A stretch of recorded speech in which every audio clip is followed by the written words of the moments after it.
Pour enregistrer une voix, il faut d'abord positionner le microphone. Ceci est l'étape la plus importante.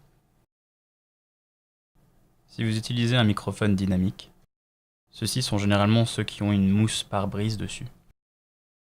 Pointez-le de manière à ce qu'il soit perpendiculaire à votre bouche. Le micro devrait toujours pointer directement à la source du son.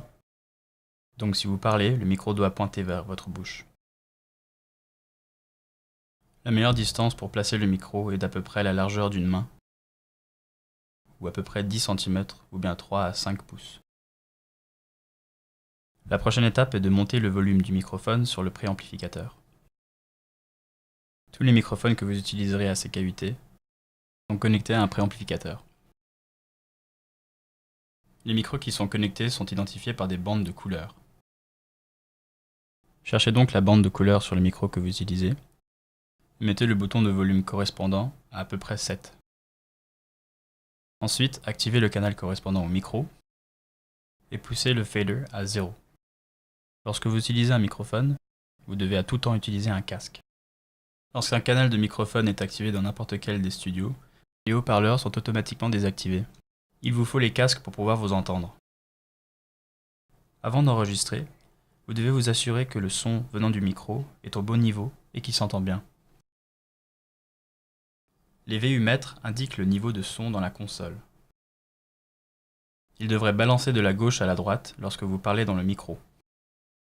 Plus ce son est fort, plus l'indicateur bougera vers la droite. Il est possible qu'une lumière rouge s'allume sur le mètre, ce qui n'est pas un problème en soi, à part si elle ne s'en va pas après une fraction de seconde. Il faut éviter que l'indicateur reste seulement d'un extrême ou de l'autre. Si les VU mètres indiquent que la voix n'est pas assez forte ou alors trop basse, ajustez le volume sur le préamplificateur. Utilisez le fader de la console pour faire des ajustements de volume pendant que la voix est en train d'être enregistrée. Le fader est conçu exprès pour ça. Ensuite, allumez l'ordinateur. Ouvrez le programme appelé Adobe Audition CS6. Cliquez sur le menu File. Sélectionnez New Audio. Si vous enregistrez une voix, vous pouvez sélectionner Mono et écrire un nom pour l'enregistrement que vous allez faire. Vous devez maintenant vous assurer que les niveaux d'enregistrement de l'ordinateur sont bons. Vous pouvez le vérifier en faisant un double clic sur le mètre de niveau de l'ordinateur qui se trouve au bas de l'écran. La ligne verte bougeant de gauche à droite marche de la même manière que les VU mètres.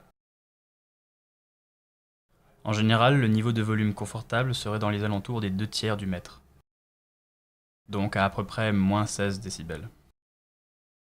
Quand tout a l'air en place, vous pouvez cliquer sur Record et faire votre enregistrement. Quand vous avez fini, cliquez sur Stop, puis sauvez votre enregistrement. Nous vous recommandons de sauver tous vos enregistrements en format WAV. Assurez-vous que vous sauvez vos enregistrements dans vos documents personnels. Si vous souhaitez archiver vos enregistrements sur une longue durée, vous devriez les réouvrir et les sauver en format MP3 ou n'importe quel autre format lossy.